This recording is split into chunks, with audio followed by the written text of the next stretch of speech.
Welcome to the Nerd Party.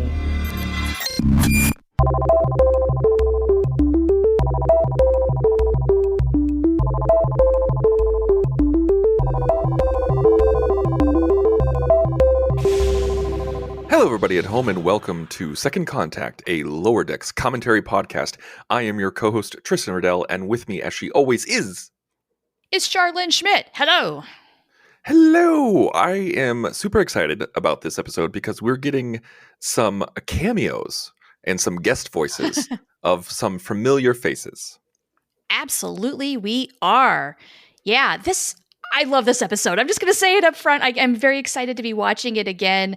This is, like last week I was a little cool. Like, it's fine, it's okay. But this one, as the kids say, it slaps.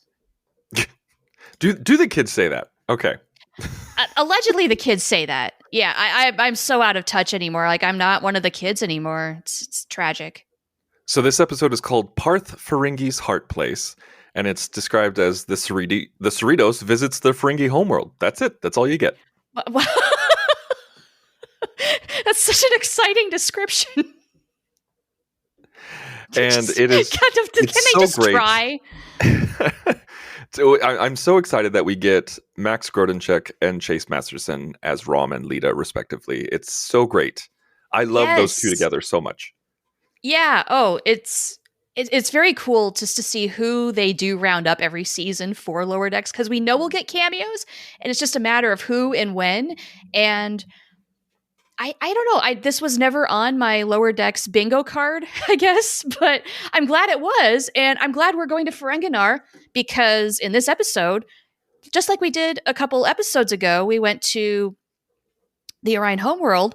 Now we're going to go to Ferenginar and do some development Lower Decks style. So I'm here for it. How about you?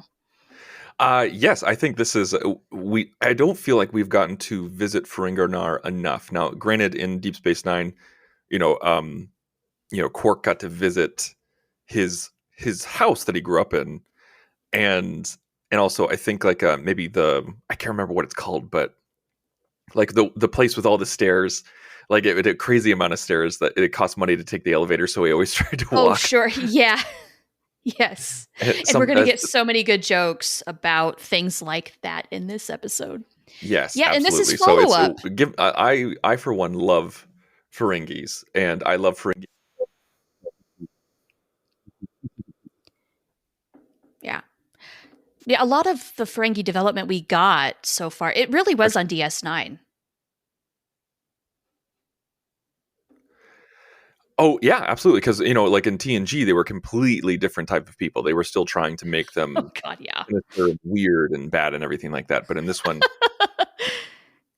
But let's go ahead and let's kick it off. Let's get started. Let's for why those don't we get who have going? never listened to us before, this is the commentary podcast, and so we will be watching the episode as we're talking. But if you do not have the episode on in front of you, you can listen along, and you will know what's happening, and you will have a good time, I promise. And if you do have the episode in front of you, we cue it up as soon as you see CBS Studios Productions. So as soon as that fades away, that's when we hit play, and we'll give you a countdown. Yeah, black screen. Is everybody ready? I am ready. Are you ready? All right, here we go. 3, 2, 1, play. And off we go. So right away, we are starting with Ferengi. Yeah, we get some more Lower Deckers, and this week we get some Ferengi Lower Deckers. Right. Yes, this motif. Do you have any new theories as to where this little subplot that's been going on all season is going? Nope, not at all. I mean, they haven't really given us any new information. So we get a tiny Genesis device. Right? Genesis Mini? Wait a minute, when did this happen? And when did this become normal? Like, the Ferengi have it? Like, this is one of the... Right? Okay, how many Genesis device minis are out there, and what are people doing with them? And, like, I have so many questions. It's terrifying. They use it for terrifying. Yeah. Did we not hear McCoy how crazy it is? Yeah. Like, did they not see Star Trek 3 where this was a big effing deal? It's just a big deal. Yeah. We there's like so many dots we need to connect in between Star Trek 3 and now. Like, yeah, we have a lot of missing information. So I thought this turn was a little quick because the captain eh, senses deception immediately with the helmsman, Right? and I was just like, oh, that's really intuitive. Okay, all right. Right. So, yeah, like is what was the bigger plan here if there was one, or is it just people constantly deceiving one another, and is it feeding into that stereotype, I guess, where Ferengi are constantly out to just basically screw one another over for money? It's almost kind of like the what the Romulans do for power, at least what we saw with the Romulan lower deckers, where they're constantly scheming Right. and trying to take control, but it's not for monetary gain, it's for their own position. Right. And we are seeing like the very baseline, like every stereotype about a race of aliens on Star Trek, like it's getting condensed into these little scenes. So theoretically, that is what's going on here. I really, for season 5, I honestly have no idea what else they're going to add We already to that talked about opening this, section. Tristan. Oh, that's right, we did. That's right. Yeah, God's going to show up. God, He's yeah, going to that's fire right. lasers out of his eyes. I can't wait. Speaking of which, we heard, well, there's a lot of buzz going on about Lower Decks this Yeah. week because Mike McMahon said, okay, we're working on season 5, but beyond that, we don't know how long this show is able to go on. Y'all know what to do. With Star Trek Prodigy, we have the Save Star Trek Prodigy hashtag. Make noise online, demand Lower Decks, buy the merch, do all the things to support the show because I don't know about you. I want to watch this show for at least 7 seasons, if not more. I want to get at least 7 seasons like we did in the old days, and it's hard Right. though because I understand from a business perspective, like within the community, within the Star Trek community, this is a wildly popular show. If you like New Trek, you probably like this show. If you don't like New Trek, you probably still like this show because it's a love letter to the old stuff. Yeah. But it's not for people outside of the fandom. It's No, it's not. really not. This is not And an so, introduction to the franchise. Prodigy yeah, is. and exactly. Yes, Prodigy absolutely is. Like my kids, or I should say, my eldest really likes Prodigy, but and she's kind of lukewarm on anything else Star Trek. But Prodigy was an Mhm. entry point. This one Yeah. is a love letter to Star Trek for the fans, and so you have a limited base. You have a limited base. So from a Paramount perspective, this might not be one of their biggest earners when it comes to subscriptions. It really might not be. I have a feeling that's Strange New Worlds now that Disco Yes. is wrapping up. And Hmm. yeah, Strange New Worlds is getting a lot of critical acclaim as well. Whereas Lower Decks, being an animated show, animation always gets overlooked. I hate that, but it's true. That said, animated Trek in the 2020s is just absolutely killing it. Maybe save for some of those very short treks. Oh God. Your mileage might vary on Oh those, my God. I don't but want to they're talk not about that. canon. So let's not get too all up in arms about it. Nevertheless, like yeah, this era of Trek has been so much fun because we are getting such a variety of things. Hmm. And I know that 5 seasons is actually a very good run for a show in this day and age. If that's Yeah, all we end up especially a getting, modern show. Yeah. yeah, I get it. Discovery's only getting 5 seasons. Yeah. I don't care. I want to beg for as long and as much as I can possibly get out of Paramount, even if they're financially not doing too well, which it seems like maybe things are not so great behind the scenes because they are making so many stupid cuts. Save Star Trek Prodigy. I mean, yeah, there's no way that this is an expensive show. I refuse to believe that Lower Decks is an expensive show. But anyway, let's get back to the episode. I suppose So we should talk about that, huh? maybe we could talk about the episode. So the four of them are going down to Ferenginar, and Ransom just told them what they're going to do. And so they're doing travel duty or whatever it's called. It's like Um, travel guide duty, I think. yes. And how cool is that? Where they get to visit a planet and then just review the hotels and the bars and the. Oh my And, God. How oh my many gosh. influencers would love this gig? Right? And so Tindy and Rutherford have to be pretend to be married in order to review stuff as couples, and there are people who have shipped the two of them for a very long time. Oh, absolutely. So, what is your stance on that? Like, do you really think that they have the potential to be a couple, or are they just? Is it a really good, solid friendship? And this is a nice play on that, will they or won't they? But like, flipping the script, obviously. Yeah, I mean, I could obviously see it because they are such good friends, but at the same time, I appreciate them not doing it because it is nice to see them as such good friends. Kind of like with, Yeah. Boimler and Mariner, or it's just not everybody needs to hook up. Right? Yeah, it's almost refreshing if they don't, because it's nice just to see really solid friendships where like they've got each other's backs so hard. It's like a brother sister relationship rather than husband and wife or partners or what have you. I love Mariner's line in this. Is like, oh, this is what heaven would look like if God was stupid. AKA it's Las Vegas, and I love if you didn't pause and look at all the signs in the background. Oh my gosh. Yeah, For Uncle whatever Quark's reason, Youth Casino is probably my favorite. that one makes me laugh the most. Yes. I don't know why, but it's like uncle. Yeah, for the youth. Yeah.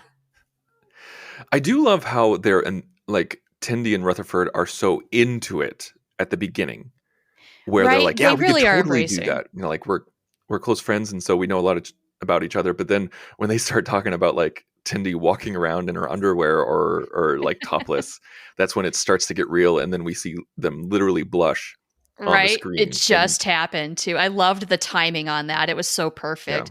Like, oh, all of a sudden this is getting a little sexual. We all just envisioned Tendi with her top off. and some do it more than others. Sure. Sure. And there's plenty of fanfic for that too. I once again, so you know how last week or the previous weeks I was talking about how we haven't been getting that much Boimler. Yeah. Even if even with the security storyline, he wasn't really in it that much. I mean, he had his own storyline, but he wasn't front and center. And once again, we're getting another storyline where he's kind of put off to the side. A Uh, little bit, but I love what he gets to do here and the way this this is very turns funny. out. Yeah, honestly, of all the plots that are going on in this episode, and there's like what, at least 4 of them, this Hmm. might actually be my favorite, I'm which with you on seems that one. strange to say, but it's so goddamn funny that his commentary on things like commercials, like, "Oh, they just lie to Yeah, you? That's hilarious."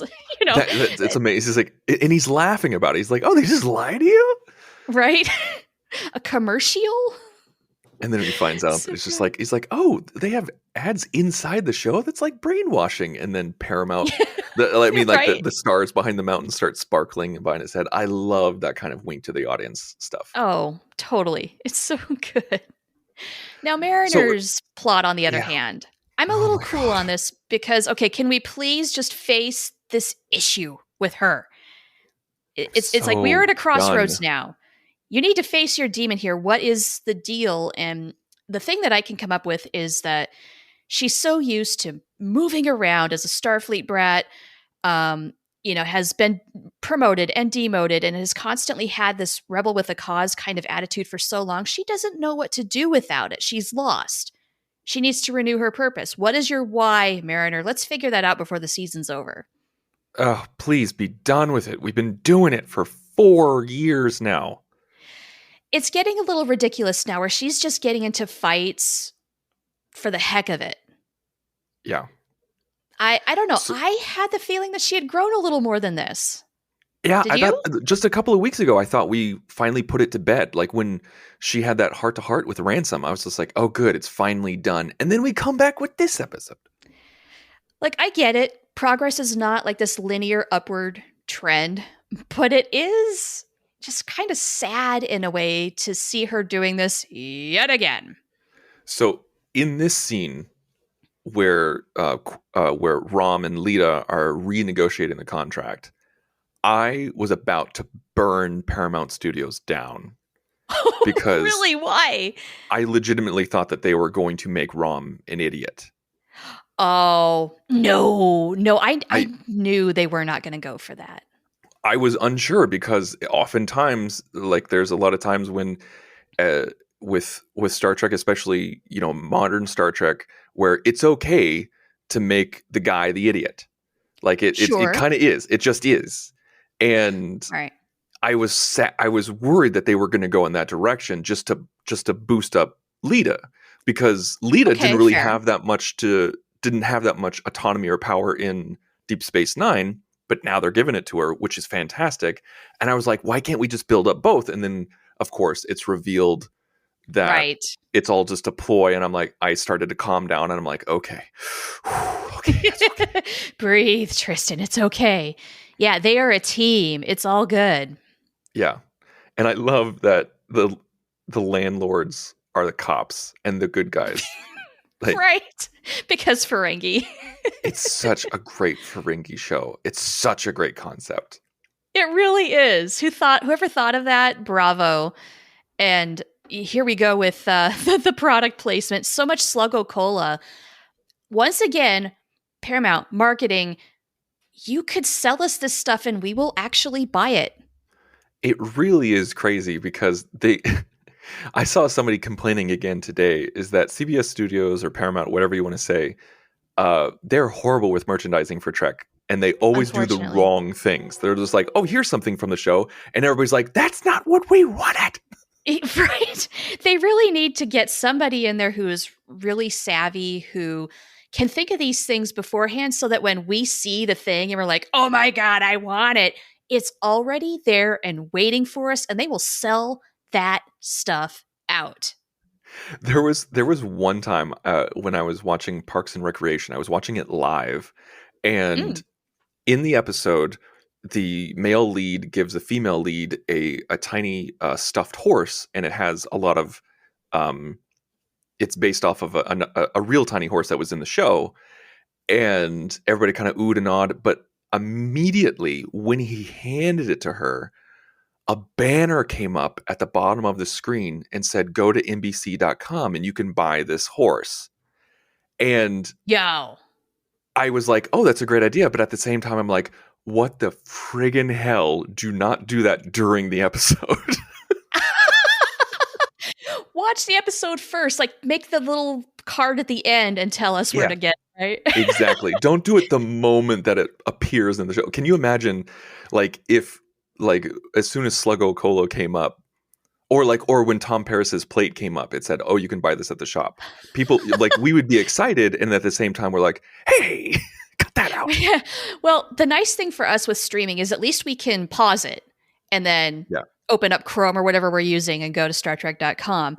Now, that said, though, they also had like this wonderful opportunity that they missed for the Tom Paris plate, which would be like a little, like those 1-minute infomercials that were just so corny, but for things like coins and plates and stuff that were so big, like 30, 40 years ago, to do that style. I wish they would have, because those were so huge in their day. So Mariner was wearing a Ferengi helmet, like it was like shaped like a Ferengi head with ears, and it was just like one of those that you could drink out of it on the sides, like, you know, like a beer football helmet or something like that. Right. People in who Vegas is that have them made all for? over. Like, is that made just for tourists, like, who don't have Ferengi ears? Right. That's all I can think of. Yes. It's got to be, because basically Ferenginar is just Vegas on steroids. Yeah. Yeah, that's, I mean, a rainy, muggy. Yeah. You know, it's Las like Vegas. Like, yeah, if Las Vegas were in the swampy Florida Everglades and had all the flashy lights. Now, I actually got to interview Chase Masterson for the Nerd Party, and at the Chicago Con, that was a couple years ago, and she was so nice, super amazing. It's always nice to see, like, when you meet people that you've been watching on TV for years, or like celebrities, and they turn out to actually be decent people. Yeah, it is nice when that happens, because it doesn't always happen. Now, a So friend the of mine Federation pointed out, experience. Oh, yeah, go ahead. this is like Star Trek The Experience, hardcore, lots of references, super accurate. I never got to go. Did you? I never did either. My aunt lived in Vegas, and she told me, she's like, listen, just come and visit as much as you can. And I was never able to. I was too young. I didn't have any money. Like, that was my problem too. I was poor and I was in college. You can't travel much when those two things are happening. So I love that in the background of this episode, because most of the time we see women with clothes, because we know that, you know, like, Rom is a progressive Nagus, and so he made it okay for women to wear clothes. But in the background, we still see some Ferengi females naked. Yes, we do. Yeah. And I like that little touch because it's like, oh, some are probably traditionalists or some are probably conservative, and so they're like, yeah, I'm like I Right? can wear clothes if I want to, but I don't want to today. Right? Yeah, they're choosing. That's the difference. That said, So that this big bowl of storyline guac. with yeah, with Rutherford and Tendi, this one was one of those moments when I'm less like, okay, let's calm down. Like I get it. Like this is one of those Yeah. things where the show goes a little too crazy, a little too amped up. Yeah, I feel like this plot went a little too hard to make them uncomfortable. Like, we already know this. Like And I know yeah, it's it's just like, animation and it's amped up. Like we've talked about this so many times, but this particular storyline is just like, what restaurant in Ringanar would do this, especially if you wanted repeat business? I know it's a right. cartoon.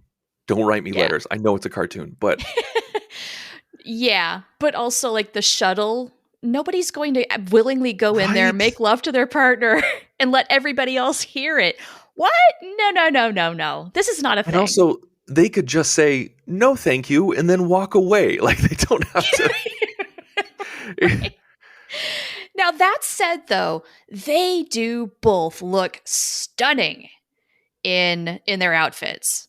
It's true. I'm a big fan, and I'm not ashamed to admit it. I'm a big fan of window cleavage in Star Trek. I love it. Yeah, you've mentioned It's a it. great aesthetic choice.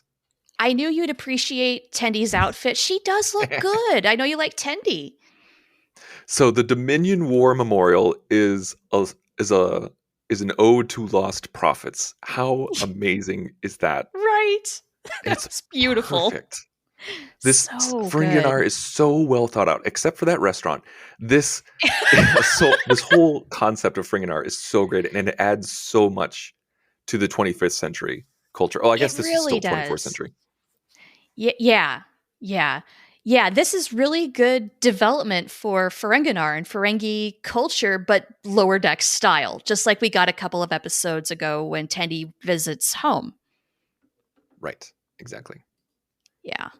So yeah, this is where it kind of goes off the rails for me. This is when I was just like, okay, I start This is rolling like my eyes. I start not paying attention. this is like a game show now. It's like the freaking newlywed game or something, you know? Like, okay, this is ridiculous and gaudy. Now, granted, the Ferengi are gaudy, but now we've got to really go over the top, though, with Dr. Miggly Moo and pretending like he's some sort of part of this so that they don't have to go to prison, basically, for lying. But And you know also that's like not really going to go anywhere. this maitre d has the authority to send people to prison. Like he just Apparently. I okay, mean, all if right. landlords can be cops, I guess. So I always it makes you wonder if the counselor is going to if we're going to see this pop up again in future episodes where the counselor is confused about their relationship or their friendship or if he actually thinks that they're attracted to him. You know, it would almost be a shame if he doesn't, and yet I could totally see it happening where this just blows over because they're just friends. Right. I don't know. Dr. Miggly Moo is a little bit of a question mark for me. It's hard to know where that character's going sometimes. And I love that he reminded us that Rutherford's name is Samanthan. I always forget that his name is Samanthan. Yeah, there's some really cool first names in Lower Decks. We've got Samantha and we've got Bradward. I like that. So this was another thing where I kind of had to chalk it up to just animation being animation because like this is a 4-star admiral, 4-pip admiral, and And he's a he dummy. he's just acting like a complete fool. And I think that was one of the reasons why I was worried about Rom is because they're like, oh, if we can make a 4-star admiral this idiotic, then maybe they could do that to Rom as well. Maybe, but at the same time, it's great that Ram and Lita are playing this guy for such a fool. And Carol Freeman gets a dub for once. She knows what's up. She's the one who saves the day. I'm glad it wasn't one of those things where they tried to subvert that part of the plot, where Right. she would be constantly like, oh, something's up, and then of course nothing is. But this time she's right, and I'm happy for her. And it was all just a ploy to begin with. Like, this was Yeah. like Rom wasn't even trying to get more. He was just trying to make sure that they weren't going into a business deal with people who don't know business. What do you think about Ferenginar going into the Federation? Because I saw some rumbling online where people were saying, "Oh, let Ferenginar be Ferenginar. They don't need to become a part of the Federation. They don't need to be homogenized." And that was a big part of Deep Space Nine. What do you think about Ferenginar coming into the Federation? You know, at the start of the episode, first time watching it and all of that, I thought, oh, well, that's an odd proposition. Ferenginar becoming a part of the Federation, do they really have enough in common? Like, is this actually going to work? Why are they doing this? And then I remembered Rom is the Grand Nagus now. So there has been a lot of changes, and I love this follow-up. I'm willing to give it a chance, but I mean, yeah, on first blush, it just doesn't seem like it would work. What do you think? At first I got excited just because joining the Federation is a big deal. I'm like, oh, that's cool. Like, that's exciting from a storytelling standpoint. But then I started thinking about it. I was like, yeah, this is weird. And, when they started talking about the reasons why they needed to go into the Federation, I felt like this could have been an opportunity to say that they weren't going to be a full-fledged member, that maybe it was because there are different levels of Federation membership where, Sure. Like they have some sort of more of a formal trade policy, or they're more involved in each other's lives, but it's not like the Ferengi military is going to become part of Starfleet. Like they have their own separate stuff, but yet they give each other resources. I don't know. But this shot always made me laugh so hard. Right. It's perfectly fine and normal because they're at work. That's it for him. No, Bradward's bloodshot eyes. He's in his underwear. This shot made me laugh so hard. First time seeing it. Like, we have all been there, dude. We get you. We have all been there. And I love that he's discovering television. I love that this storyline. It's so funny because there was that Voyager episode where Harry Kim, when they go back in time in Future's End, and Harry Kim is just like, it's like, oh, I don't think I could be a part of a story. I don't think I could watch a storyline that I'm not a part of. Right. And Cass says, oh, you've been spoiled by the holodeck. And I love that it still has that appeal to Boimler. Like he gets sucked in. Which makes me wonder, is he going to be continuing to obsess over certain TV shows? Will he have to follow his stories? That would be really funny. It really would. I want to see him suck Mariner in. I would love to see him have that show up again later when he's like, oh, there's a new episode out. Everybody shut up. And he goes and watches his Ferengi shows. Yes. Oh my gosh. That would be fantastic. Well, that's this episode. We have to wait another week to find out what's going to happen. And we got 7, 8, 9, 10. So we got 4 more episodes to go. Okay. That's not a lot, but it's also not too many. So thank you guys so much for listening. Make sure to go to thenerdparty.com for all of our backlogged episodes and all of our other shows that are on the network. Tune in next week where we'll talk about episode 7. Join the revolution. Join the Nerd Party.